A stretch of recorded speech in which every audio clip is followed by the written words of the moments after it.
సాక్షాత్తు ఆ రాములు వారు ప్రతిష్ఠించిన శివలింగం.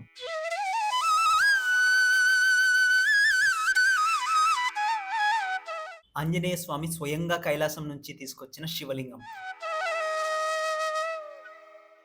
ఇక్కడ ఉన్న 22 బావుల నీటితో స్నానం చేస్తే రోగాలు పోతాయి. ఇక్కడ ఉన్న అగ్నితీర్థంలో స్నానం చేస్తే పాపాలు తొలగిపోతాయి. మన దేశంలో 12 జ్యోతిర్లింగాల్లో ఒకటి. శంకరాచార్యుల వారు ప్రతిపాదించిన 4 చార్ధాములలో ఒకటి ఈ రామేశ్వరంలో ఉన్న రామనాథ ఆలయం. India last road Dhanushkodi.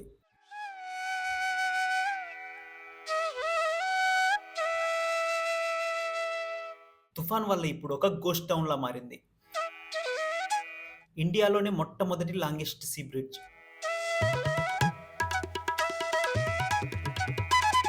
శ్రీరాముడు వానర సైన్య సహాయంతో నిర్మించిన రామసేతు మార్గం. ఇక్కడ నుంచి శ్రీలంక జస్ట్ 29 కిలోమీటర్స్ మాత్రమే.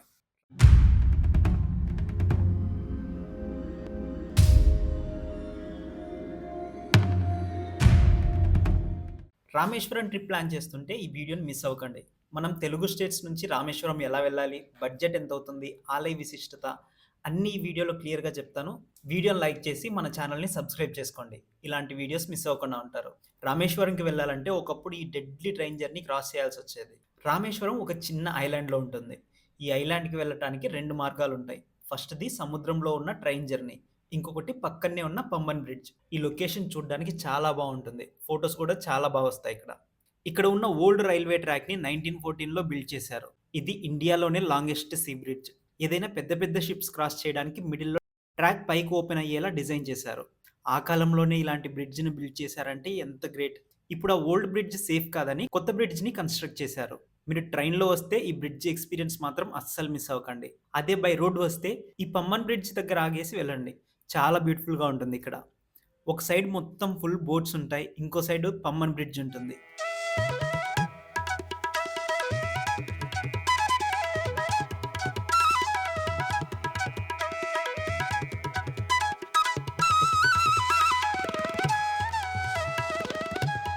ఇక్కడ కనిపిస్తున్నదే అబ్దుల్ కలాం గారి మెమోరియల్. రామేశ్వరంకి డైలీ ట్రైన్స్ లేవు. వీక్లీ ట్రైన్స్ ఉన్నాయి. ట్రైన్ జర్నీ మినిమం 30 అవర్స్ ఉంటుంది. ఒకవేళ మీకు ఆ ట్రైన్‌కి టికెట్స్ దొరకకపోతే ఫస్ట్ చెన్నైకి వెళ్ళండి. అక్కడి నుంచి రామేశ్వరంకి ట్రైన్‌కి రావచ్చు. ట్రైన్ డీటెయిల్స్ అన్ని డిస్క్రిప్షన్‌లో క్లియర్‌గా ఇచ్చాను, చెక్ చేయండి. రామేశ్వరంకి హాలిడేస్, వీకెండ్స్, స్పెషల్ డేస్ వచ్చారంటే చాలా కష్టమవుతుంది. ఎందుకంటే ఫుల్ క్రౌడ్ వచ్చేస్తారు ఇక్కడికి. ఒకవేళ వచ్చినా రూమ్స్ సరిగ్గా దొరకవు. ప్రతి ప్లేస్‌లో టైం పడుతుంది.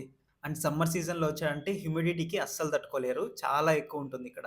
స్టేకి ఇక్కడ రూమ్స్ 1200 నుంచి 1500 వరకు ఉండొచ్చు. లేదు మీరు సేమ్ డే వచ్చి రిటర్న్ అయిపోవాలనుకుంటే జస్ట్ ఫ్రెష్ అవ్వడానికి లాకర్స్ ఉంటాయి. అక్కడే మీరు ఫ్రెష్ అయ్యి వెళ్ళిపోవచ్చు. 100 నుంచి 200 వరకు చార్జ్ చేస్తారు. అదే మీరు వీకెండ్స్ ఆర్ హాలిడేస్‌లో ప్లాన్ చేసుకున్నారంటే రూమ్‌కి 3000 వరకు కూడా చార్జ్ చేస్తారు. ఒకవేళ మీరు రూమ్స్ తీసుకోవాలనుకుంటే అగ్నితీర్థం దగ్గర తీసుకోండి, కొంచెం బెటర్. ఎందుకంటే అగ్నితీర్థం దగ్గరే స్నానం చేసి తర్వాత దర్శనానికి వెళ్తారు చాలా వరకు. అగ్నితీర్థం అనేది ఒక బీచ్. ఇక్కడ స్నానం చేస్తే భక్తులు పాపాలు పోతాయని నమ్ముతారు. రాముల వారు బ్రాహ్మణుడైన రావణాసురుడిని సంహరించినందుకు బ్రహ్మహత్య పాతకం చుట్టుకుంటుంది. అందుకే పాప పరిహారం కోసం ఇక్కడ మొదటిగా స్నానం చేశాడు. అందుకే ఇక్కడ స్నానం చేస్తే భక్తులకు పాపాలన్నీ ఆ అగ్నితీర్థం కడిగేస్తుందని భక్తుల నమ్మకం. అగ్నితీర్థంలో పెద్దవాళ్లకు పిండ ప్రదానం కూడా చేస్తారు.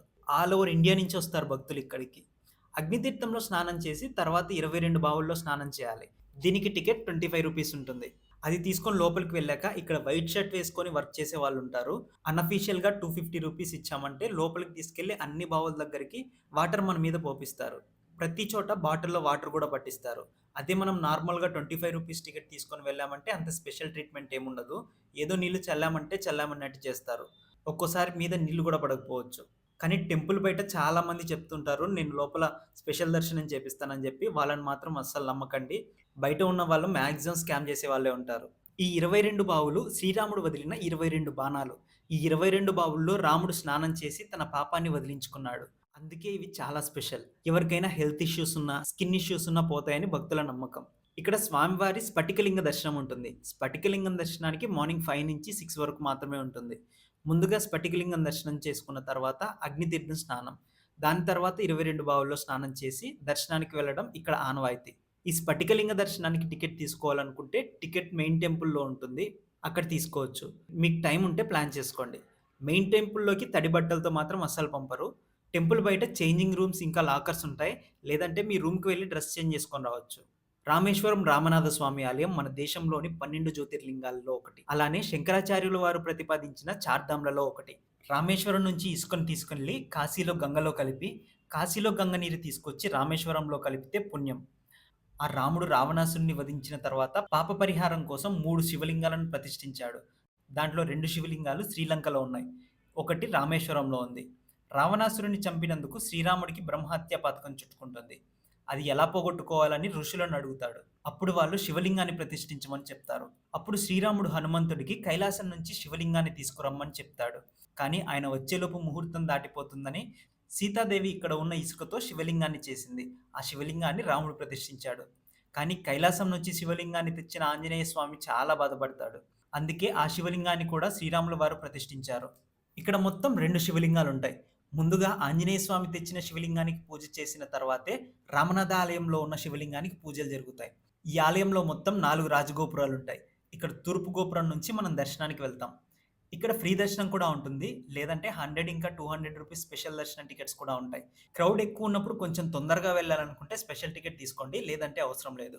నేనైతే ఫస్ట్ ధనుష్కోడికి వెళ్ళిన తర్వాత రామేశ్వరంకొచ్చాను. అందువల్ల లేట్ అయిపోయింది. లేట్ అయినందుకు తొందరగా ఫ్రీ దర్శనంలో దర్శనం అయిపోయింది. లోపల శివలింగం ఈ ఫోటోలో ఉన్నట్టుంటుంది. టెంపుల్‌లో చాలా కలర్‌ఫుల్‌గా పెయింటింగ్స్‌తో ఉంటుంది. అలానే ఎన్నో శిల్పాలు చెక్కారు. అద్భుతంగా చెక్కారు అన్ని శిల్పాలని. టెంపుల్ లోపల అన్ని విగ్రహాలు చూడాలంటే అస్సలు టైం సరిపోదు. ఇక్కడ ఫోన్ టెంపుల్ లోపలికి తీసుకెళ్లొచ్చు. బయట పెట్టాల్సిన అవసరం లేదు. కానీ లోపలికి వెళ్ళిన తర్వాత యూజ్ చేయకూడదు. ఇక్కడ బోటింగ్ గూడా ఉంటుంది. రూ. 100 పర్ పర్సన్. ఈ బోటింగ్ చేయాలనుకుంటే మనం అగ్నితీర్థం వరకు వెళ్ళాలి. ఈవినింగ్ 6కి క్లోజ్ చేస్తారు. ఒకవేళ మీరు వెళ్ళాలనుకుంటే 4-5 మధ్యలో వెళ్ళిపోండి. చాలా బావుంటుంది. అస్సలు మిస్ అవ్వకండి. రామేశ్వరం వస్తే లాస్ట్ రోడ్ ఆఫ్ ఇండియా ధనుష్కోడికి వెళ్ళడం మాత్రం అస్సలు మర్చిపోకండి. ధనుష్కోడి రామేశ్వరం నుంచి 20 కిలోమీటర్స్ దూరంలో ఉంటుంది. ఒకవైపు ఇండియన్ ఓషన్, ఇంకోవైపు బే ఆఫ్ బెంగాల్. చాలా బ్యూటిఫుల్‌గా ఉంటుంది వెళ్ళే జర్నీ కూడా. వెళ్ళటానికి ఆటోస్ అండ్ క్యాబ్స్ కూడా ఉంటాయి. ఆటోలో వెళ్ళాలని ప్లాన్ చేసుకుంటే రూ. 1500 తీసుకుంటారు. అదే క్యాబ్‌కైతే రూ. 2000 పైనే తీసుకుంటారు. ధనుష్కోడి ఒక్కటే గాకుండా కోదండరామరాలయం, గోస్ట్ టౌన్, రామసేతు చూపించి రిటర్న్ రామేశ్వరంలో డ్రాప్ చేస్తారు. ఒకవేళ మీరు పంచముఖి స్వామి ఆలయం, రామతీర్థం, సాక్షి హనుమాన్ ఆలయం, లక్ష్మణ తీర్థం, సీతా తీర్థం ఇవన్నీ చూడాలనుకుంటే వీటికి సెపరేట్‌గా బుక్ చేసుకోవాలి. అమౌంట్ సేమ్ చార్జ్ చేస్తారు. ఇవి వేరే రూట్‌లో ఉంటాయి.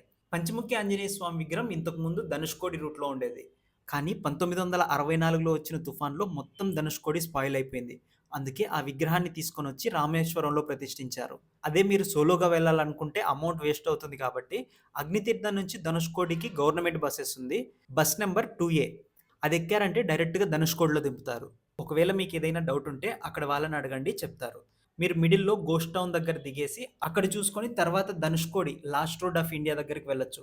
అక్కడి నుంచి శ్రీలంక జస్ట్ 29 కిలోమీటర్సే ఉంటుంది. బస్ టికెట్ రూ. 30 మాత్రమే. అదే మనం ఓన్ వెహికల్‌లో వెళ్ళామంటే కార్‌కి టోల్ తీసుకోవాలి. రామేశ్వరం నుంచి ధనుష్కోడికి వెళ్ళేటప్పుడు దారిలో లెఫ్ట్ సైడ్‌లో కోదండరామర్ ఆలయం వస్తుంది. వెళ్ళే రూట్ కూడా చాలా బావుంటుంది. 2 వైపులా సముద్రంతో ఎంత బావుందో చూడండి. నేనిక్కడికి వీకెండ్‌లో వచ్చినందువల్ల ఇక్కడ ఇంత క్రౌడ్ ఉంది.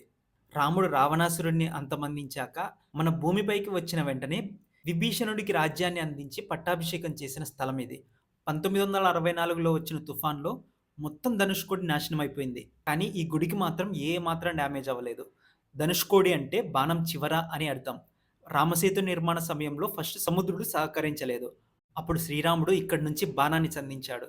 దాని తర్వాత సముద్రుడు రామసేతు నిర్మాణానికి సహకరించాడు. అందుకే ఈ స్థలానికి ధనుష్కోడి అని పేరొచ్చింది. ధనుష్కోడి ఇప్పుడు ఒక గోస్ట్ టౌన్. 1964లో వచ్చిన తుఫాన్ వల్ల మొత్తం కొట్టుకుపోయింది.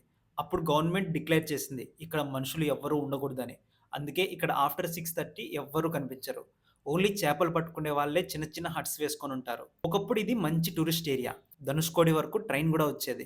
అప్పుడు ఇక్కడ షాపింగ్ కాంప్లెక్స్‌లు, స్కూల్సు, పోలీస్ స్టేషన్ అలా చిన్న సిటీనే ఉండేది. కానీ ఆ తుఫాన్ వల్ల మొత్తం నాశనమైపోయింది. ధనుష్కోడి నుంచి రామసేతు జస్ట్ 5 కిలోమీటర్సే ఉంటుంది. ఇక్కడి వరకు కార్స్ అలౌ చేస్తారు. ఇక్కడి నుంచి నడుచుకొనెళ్ళాలి. ఇదే లాస్ట్ రోడ్ ఆఫ్ ఇండియా. ఇక్కడి నుంచి శ్రీలంక జస్ట్ 29 కిలోమీటర్స్ మాత్రమే. మనకిక్కడ బైనాకులర్స్ నుంచి బార్డర్ గూడా చూడొచ్చు శ్రీలంకది. రూ. 20 తీసుకుంటారు. ఇక్కడ ఒక సైడ్ అంతా బే ఆఫ్ బెంగాల్, ఇంకో సైడ్ అంతా ఇండియన్ ఓషన్. ఇండియన్ ఓషన్ మాత్రం కామ్‌గా ఉంటుంది. బే ఆఫ్ బెంగాల్ మాత్రం ఫుల్ అలలొస్తూ ఉంటాయి. మీరు అన్ని ప్లేసెస్ కవర్ చేయాలనుకుంటే 2 రోజులు పడుతుంది. ఓన్లీ రామేశ్వరం ప్లస్ ధనుష్కోడి చూడాలంటే ఒక రోజు సరిపోతుంది. ఈ ట్రిప్‌కి టోటల్ బడ్జెట్ సుమారు 6000 రూపీస్ అవుతుంది. ఇంకా ఏమైనా డీటెయిల్స్ కావాలంటే కామెంట్ చేయండి. ట్రైన్ డీటెయిల్స్ అన్ని డిస్క్రిప్షన్‌లో ఇస్తాను చెక్ చేయండి. మన ఛానల్‌లో ప్రీవియస్‌గా మదురై మీనాక్షి ఆలయం, అహోబిల నరసింహస్వామి టెంపుల్, బేలూరు చెన్నకేశ్వర స్వామి టెంపుల్, హలబీడు హొయసలేశ్వర టెంపుల్, ధర్మస్థలం మంజునాథ స్వామి టెంపుల్, కుక్కే సుబ్రహ్మణ్య స్వామి టెంపుల్ ఇలా చాలా వీడియోస్ చెప్పాను. మీకు ఇంట్రెస్ట్ ఉంటే చెక్ చేయండి. Thank you all.